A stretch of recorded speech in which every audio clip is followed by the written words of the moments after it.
Bom, quem vai tirar as nossas dúvidas em relação ao assunto é o urologista Fernando Leão, que está ao vivo conosco aqui no estúdio. Doutor, bom dia. Obrigada por atender ao nosso convite. Na verdade, quando a gente fala de Novembro Azul, é um mês de conscientização dos homens das doenças em geral, né, doutor? Mas principalmente do câncer de próstata, que ainda preocupa muito porque há um preconceito ainda muito grande em relação ao exame, a essa prevenção. Bom dia. Sim, o mês de Novembro Azul é realmente isso, é você chamar a atenção da população masculina referente às doenças masculinas. E dentre elas, o principal foco realmente é o câncer de próstata. Aproveitou-se o período de combate ao Dia Mundial de Combate ao Câncer de Próstata, 17 de novembro. Aproveitou-se essa época, o mês de novembro, para se instituir o Novembro Azul. São muitos casos de câncer de próstata aqui no Brasil? Sim, a cada ano nós temos uma estimativa em torno de 65 a 68 mil novos casos na classe masculina. E assim como o câncer de mama que nós tivemos no mês passado, né? A prevenção contra o câncer de mama. O câncer de próstata, se descoberto, acredito que qualquer tipo de câncer, né, doutor? Se descoberto no início, feito o tratamento, as chances de cura são maiores? Sim, para você ter uma ideia, o homem que faz a sua prevenção e o diagnóstico ele é realizado de uma maneira precoce, a chance de cura desse homem está em torno de 80% a 90%. Quando ele tem um diagnóstico da doença tardia, a doença ela já saiu da próstata ou tem metástase, esse paciente tem um prazo reduzido na sua sobrevida em torno de 10 anos. Então, ele deixa de ganhar, aliás, ele deixa de ter 10 anos na sua expectativa de vida diante de um diagnóstico tardio. Por isso a importância de sempre fazer os exames. Deixa eu chamar a pergunta, doutor. Tem muita pergunta de telespectador aqui, participação. Marcos Paulo, quando temos que começar o tratamento de próstata? Será que ele quis dizer os exames, Deve né? ser a prevenção. A prevenção para aqueles homens que têm doença de câncer, um diagnóstico de câncer na família, principalmente próstata, o pai ou o tio tiveram, ele deve começar os preventivos a partir dos 40 anos. Naqueles que não estão nessa situação, a partir dos 45 anos. Tá ótimo. Quem faz uso do medicamento Dutan pode esperar que a próstata venha diminuir? Se sim, durante quanto tempo? O Dutan, ele é um antihidrogênico, ele bloqueia um hormônio que tem uma atuação direta na próstata. Em alguns pacientes, ele pode ter uma redução do volume da próstata, mas o objetivo não é tanto isso. É um medicamento usado para se tratar o aumento benigno da próstata, que é a hiperplasia, para que traga uma melhoria no fluxo urinário. Agora, é uma medicação que ela tem uma característica de reduzir em torno de 50% o valor do PSA. Então, esse PSA, que é o marcador da próstata, que é feito através do exame de sangue, uma vez analisado pelo médico, tem que se tomar o cuidado de fazer a correção nesse valor do PSA naquele paciente que usa essa medicação por mais de 6 meses. Entendi. Mais uma pergunta, tenho 40 anos, meu pai teve câncer de próstata, fiz um exame de sangue e uma ultrassom, deu tudo ok. Corre o risco da doença vir de forma silenciosa para mim? Sim, claro. A doença, no seu início, ela é silenciosa para todos, independente do histórico familiar. Por isso, a necessidade está se fazendo realmente a prevenção continuamente. Esse homem, ele tem uma chance de 2 a 3 vezes maior de vir a desenvolver a doença como pai.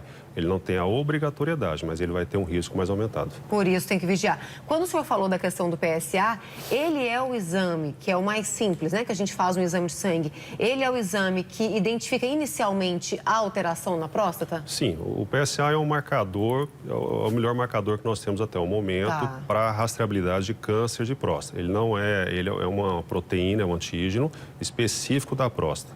Então, é o que nós temos atualmente. A avaliação inicial é feita usando essa ferramenta, o exame de sangue, o PSA, e o exame físico, que é o toque digital da próstata. Há a possibilidade, por exemplo, de haver uma pequena alteração no PSA, mas a pessoa não ter nenhum... Sim, nem toda elevação de PSA é câncer. Então, por isso que, diante de uma elevação, esse paciente tem que ser estudado, porque pode, muitas vezes, nos casos, não ser câncer, ser uma prostatite, algum outro processo na próstata. Então, ou seja, o paciente, né, que porventura tenha tido alguma alteração no exame do PSA, não precisa se desesperar, mas por isso a necessidade de ir ao médico e de fazer os exames, né?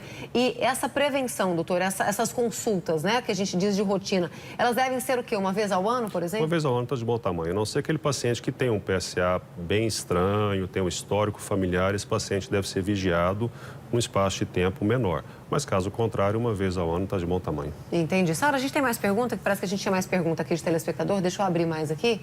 Aquele ali já foi. Milton, estou completando 64 anos. Devo fazer exames para a próstata de quanto em quanto tempo?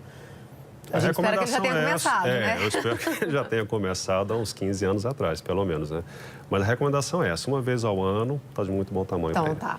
Giovanni, fiz o PSA essa semana, deu 6,7. O que devo fazer?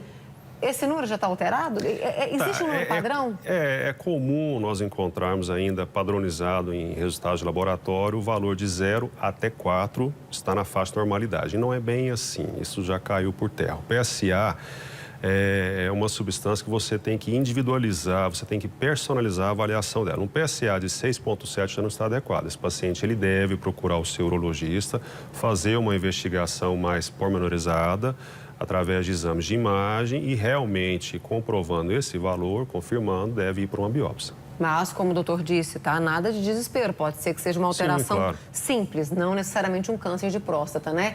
Mas quais as causas do câncer de próstata? Essa é uma boa pergunta. Porque o nosso comportamento, né, a maneira como a gente leva a vida, ela influencia de fato no câncer? Sim, influencia. A maior parte das doenças nós é que jogamos para dentro, através de uma alimentação errada, vícios, o nosso estilo de vida. Então, o que fazer para prevenir em relação ao câncer? Diminuir a alimentação de gorduras saturadas, a nossa alimentação ocidentalizada é riquíssima nisso, né? Tentar se afastar de vícios, principalmente o álcool e cigarro, o tabagismo.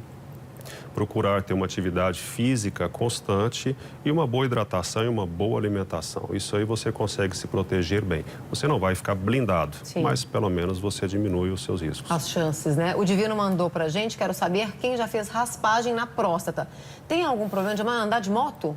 Não tem nenhum problema. A única questão é que o andar de moto, você deve ficar afastado disso pelo menos uns 4 dias antes da coleta do PSA.